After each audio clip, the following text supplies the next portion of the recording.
Microtransactions, a word that burns my soul. Happen in games like Call of Duty, Battlefield, Rainbow Six, pretty much any game that you can think of for a very long time. Some people consider them gambling, others consider them just a total annoyance. But I think the community would rather have them completely wiped clean out of the game. I think everyone's dream is to be able to play a game from the start of its life cycle to the end without having to spend a single dime. But it almost seems mandatory for companies to put loot crates and other forms of microtransactions into their games. After seeing the numbers that Call of Duty brings in from microtransactions, a massive sum of $3.6 billion. Quote that, $billion. I don't think Activision has any urge of slowing down the microtransactions in Call of Duty games, but I do think that microtransactions and DLC are slowly separating the player base of Call of Duty and can harm the future of this title. Let's get a little deeper into this discussion. I remember back in the life cycle of Modern Warfare and even Black Ops, how the majority of everything was locked behind challenges. Barely any microtransactions to be seen besides the usual DLC that was placed into the game, which gave players map packs for a specific price, which I will get into later in this video. But the point I'm trying to make is the fact that people had to grind for what they wanted. There was no cheap way of getting your cool items. If you wanted that fancy skin, you had to work for it. Not only did it give you a huge sense of accomplishment, but also shows to other players who are in your lobby that you are no joke. Nowadays, anyone can pay 20 bucks and open up a bunch of crates and get a brand new gun or even a new skin. But back then, if you saw someone with a sexy camo, like the fall camo from Modern Warfare 2, even though it looked like puke, you know that man strictly means business. Challenges make up about 50% of the COD experience for a lot of players. For me, I didn't really mind challenges too much. I prefer the gameplay mostly. But some people love to grind for specific camos, gear, and cool weapons. Like I said, it's the sense of accomplishment that thrives and brings to life this type of attitude and love for Call of Duty. So when you take 50% of the challenges out of the game and stuff them into loot crates, that kills the enjoyment of the game. And then the grind turns into grinding for points to gamble on crates, instead of giving very hard and complex challenges for specific gear. Then of course comes one of the more fun parts of Call of Duty, gambling. When I hop on Call of Duty, let me tell you, I am 100% ready to gamble. I got the tux on, drink in my hand, and ready to roll the dice every single damn time I hop on my PC. Trust me, Call of Duty knows how to get their money. You can buy anywhere from $2 worth of COD points, all the way up to $100 worth. Then, on top of this, you are not even guaranteed anything good from these drops. You can spend 20 bucks on this game and end up with all commons. There's absolutely no way of telling what you could possibly get. The system pretty much works off of luck and chance, so they get you in a cycle and the gambling kicks in. You buy COD points and get nothing, but you feel luckier than that. You didn't get a good chance with the crates, so you spend another 20 bucks. Oh, you got one epic headpiece, but the rest are commons. But since I got that one epic headpiece, I must be on some type of roll. Then you spend another 20 bucks, and the cycle goes on and on and on until Activision makes $3.6 billion. I don't know how I personally feel about all of this gambling. It is at the consumer's choice to decide whether they want to spend that money or not. It's all in their power, but Activision knows how certain people work. Look at Fortnite, for example. A free-to-play game, but it is making almost as much as a AAA titled game. How, you might ask?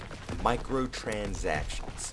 They constantly put out cool-looking skins, battle passes, which come out almost every 3 to 4 months, pricing at $10 each season.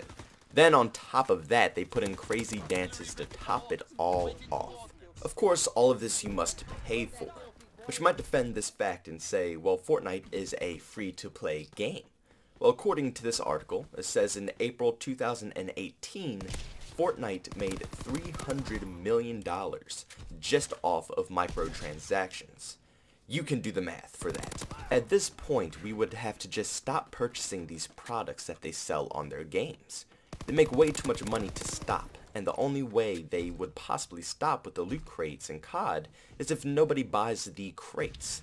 But it seems almost impossible to do so. We almost feel trapped if you don't purchase crates. Almost like half of the whole game is locked away. And if you want to experience the full $60 game, you must buy loot crates. The last thing that I have to speak about today is the DLC maps.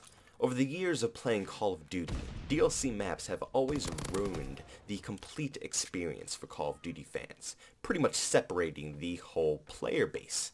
There has been many occasions for me personally that friends would not buy the map packs for past Call of Duty titles. So for players who do buy the maps or even get the season pass, it becomes a struggle for them.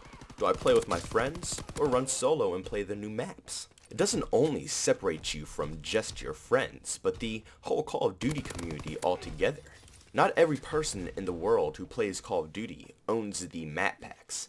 So there comes a point during the day that the game begins to die down and players begin to log off. Well, if you are still on and playing, some of those DLC exclusive lobbies dwindle in numbers and pretty much become unplayable, forcing players to play typical TDM or DOM, hoping that the players that are in your lobby have the DLC maps as well. If you just made the maps free, everyone could play all together, allowing lobbies to constantly have a smooth flow and allow all the maps to be in rotation. Of course, not making matchmaking how it used to be in World at War, where all the maps load up, and if you did not purchase the map, it kicks you instead of forcing another map that you have into the rotation.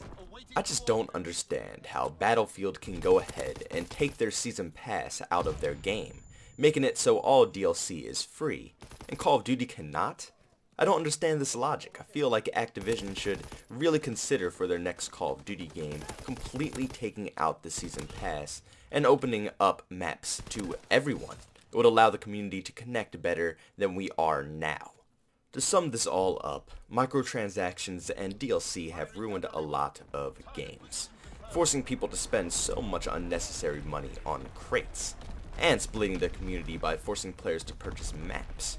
I personally think the game community, not just Call of Duty, would be much better environment and experience if DLC was scrapped from the game and turning all those camos, gear, and gun unlocks into challenges to complete. I'm not sure if the day will ever come, and if games will ever just stick to their typical $40 to $60 selling price. But regardless, I will still probably be playing them, so I am screwed regardless. It's okay though. I really do think that Call of Duty Modern Warfare 4 will be returning to us in 2019, which hopefully will include larger and more creative maps like we see in Modern Warfare 2 and 1. We have yet to see a Modern Warfare game with crates like we see in Black Ops 3 and up, but they could possibly change it up for the worse of the series. But thank you everyone for tuning into this video. I can't express enough how much I appreciate each and every one of you. You guys fuel up this channel and keep the content coming. If you enjoyed the video, make sure you hit that like button for me. It always helps out, down to each and every like. Also, if you hated this video, don't be shy, hit the downvote. All criticism is welcome on this channel. Subscribe to the channel and hit the bell button to stay notified on all of my recent uploads.